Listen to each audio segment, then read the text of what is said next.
Kita intro dulu. La la la la la la la la. Polis dah mengesahkan tidak ada unsur-unsur politik dalam perbuatan khianat terhadap rumah anda, wahai Ngekuham. Sekarang ini saya nak tanya kepada anda, bila anda nak minta maaf?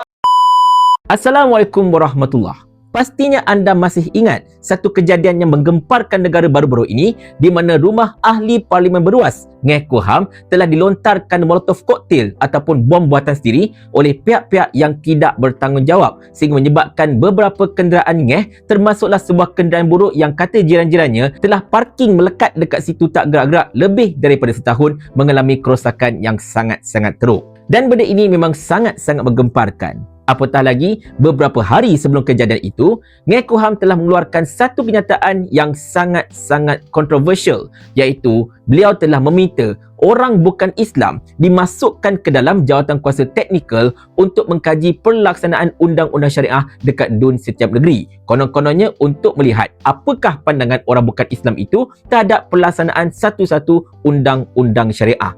Dan benda ini memang sangat-sangat kontroversi lah, sangat-sangat besar. Semua pihak telah memberikan pandangan serta ramai yang telah mengecam Ngekuham. Jadinya tuan-tuan dan puan-puan sekalian, bila kejadian letupan molotov koktail dekat rumah Ngekuham itu, pastinya ramai yang telah menunding jari. Oh, konon-kononnya pasti ada orang Islam yang mengamuk, yang tak puas hati, yang nak level skor dengan Ngeh sebab mengeluarkan kenyataan yang sangat-sangat biadab itu. Dan Ngekuham sendiri pun sebenarnya, kalau anda masih ingat, tidak membantu keadaan. Beliau dalam satu sidang media, beliau kata apa tahu?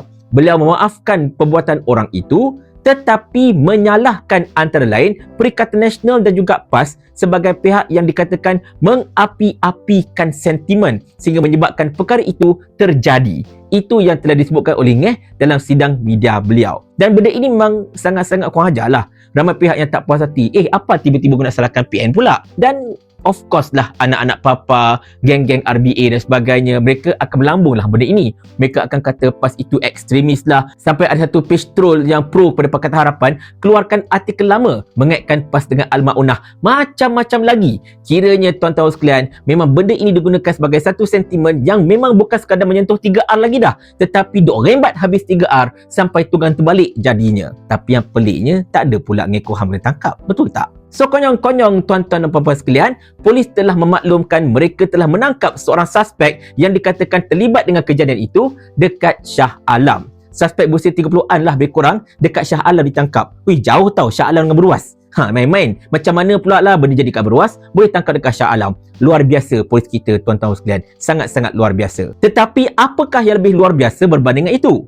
Iaitulah kenyataan daripada Ketua Polis Perak, iaitu Datuk Seri Muhammad Yusni Hassan Sani, yang telah menegaskan hasil siasatan awam polis mendapati lelaki yang telah ditangkap itu tidak mewakili apa-apa parti politik, tidak menjadi ahli mana-mana parti politik, dan perbuatan beliau tidak bermotifkan politik. Maksudnya tuan-tuan dan puan-puan sekalian, kejadian rumah Ngekuham kena lontar dengan molotov koktail itu langsung tak ada kena-mengena dengan isu-isu berkait politik. Jadinya, Ngekuham telah membuat satu tuduhan jahat terhadap Perikatan Nasional, konon-kononnya telah mengapi-apikan suasana, telah mengapi-apikan keadaan sehingga konon-kononnya menyebabkan ada pihak telah retaliate, telah melakukan khianat terhadap Ngekuham. Benda ini memang sangat-sangat luar biasa kurang ajarnya tuan-tuan sekalian, dan saya ingin menyeru kepada Ngekuham jikalau anda ataupun sesiapa saja yang rapat dengan anda menonton video ini. Sekarang polis telah mengesahkan tidak ada apa-apa elemen politik terlibat dalam perbuatan khianat terhadap rumah anda dan kenderaan anda itu. Jadi, bila lagi anda mahu minta maaf kepada Perikatan Nasional? Bila lagi anda mahu minta maaf kepada PAS? Bila lagi anda mahu minta maaf kepada orang-orang Islam dekat negara kita ini? Sebab kata-kata anda, tindak tanduk anda itu telah memberikan satu konotasi negatif terhadap Perikatan Nasional, terhadap PAS dan juga terhadap orang-orang Islam secara keseluruhannya. Konon-kononnya kami semua ini ialah pihak yang sangat-sangat volatile, sangat-sangat emosi dan boleh bertindak di luar batasan undang-undang semata-mata kerana marah akan kenyataan anda. Itu satu tuduhan yang sangat-sangat melampau dan sangat-sangat biadab. Apatah lagi anda memang terkenal dengan kelancangan mulut anda cuba masuk campur urusan orang Islam dari dulu sampai sekarang. Tetapi kali ini anda telah step over the border. Anda telah menuduh sesuatu yang tidak benar sama sekali. Jadi sekali lagi Menkuham, saya expect permohonan maaf terbuka daripada anda berkenaan dengan hal ini. Jika tidak, mungkin saya rasa pihak Perikatan Nasional ataupun PAS bolehlah berkira-kira untuk mengambil tindakan undang-undang terhadap Menkuham ini kerana telah mengeluarkan satu kenyataan yang sangat-sangat memfitnah dan slandering. Kau jangan main-main bang. Tetapi berbalik kepada kisah rumah Menkuham ini dicampak dengan molotov koktel itu, tuan-tuan dan puan sekalian. Jadinya, kalau bukan bermotifkan politik, siapa pula yang nak menjahanamkan rumah Menkuham? Terdapat satu cakap-cakap, terutamanya apabila diberitahu oleh Raja Petra, berkemungkinannya ini adalah angkara alung. Angkara alung. Tak tahulah apa ceritanya, tetapi berdasarkan kepada apa yang telah diberitahu, rupa-rupanya Menkuham ini mungkin ada terlibat dengan perbuatan untuk eradicate ataupun untuk kacau alung ini.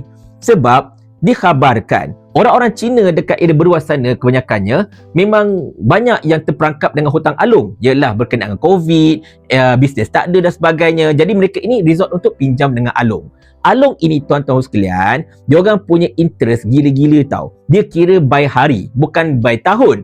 By hari punya interest. Dan mereka ini kalau kita gagal bayar hutang mereka, mereka boleh buat apa sahaja termasuklah mengancam nyawa kita. Dan mungkin orang-orang Cina yang telah pinjam kedua alung ini yang dipercayai banyak merupakan ahli DAP mengalami kesukaran berurusan dengan alung. Nyawa mereka terancam mungkin ataupun diganggu dan sebagainya, dan mungkin mereka ini telah mengadu kepada Ngeh. Dan Ngeh pula dipercayai telah rattle geng-geng alung ini sehingga menyebabkan mereka tak puas hati lalu melakukan perbuatan khianat terhadap Ngeh untuk memberikan amaran kepada beliau. Itu cerita yang saya dengar. Apakah betul ataupun tidak cerita ini? Kita kena serahkan kepada siasatan pihak polis. Tetapi yang jelas dan nyatanya kat sini tuan-tuan sekalian, memang tidak ada apa-apa unsur politik pun yang berkaitan dengan tindakan pihak melontarkan molotov koktel ke rumah Menkuham itu. Jadi sekali lagi, Menkuham berhutang satu kemaafan dengan Perikatan Nasional, PAS dan juga orang-orang Islam. Dan anak-anak papa yang cukup suka memainkan sentimen benda ini, menakut-nakutkan orang bukan Islam, orang bukan Melayu, konon-kononnya PAS dan Perikatan Nasional ini akan menjadi ekstremis, akan menjadi Taliban, akan bertindak untuk melakukan perbuatan yang di luar batasan undang-undang terhadap orang-orang bukan Islam, terutamanya mereka yang menyentuh sensitiviti orang Islam. Anda memang sangat-sangat batu api. Anda memang sangat-sangat kurang ajar masalahnya. Dan anda lah yang telah mencetuskan perasaan kurang senang di kalangan orang-orang yang berbilang kaum dekat negara kita ini. Di saat orang-orang Islam tidak bereaksi dengan lebih teruk terhadap Menkuham, anda pula cuba untuk menanamkan api.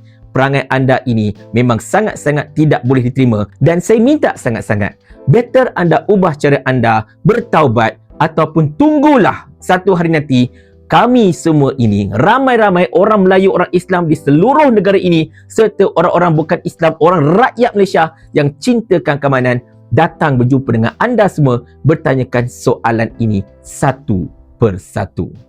Mau tak tuan hamba kalau hamba kirimkan ke akhirat?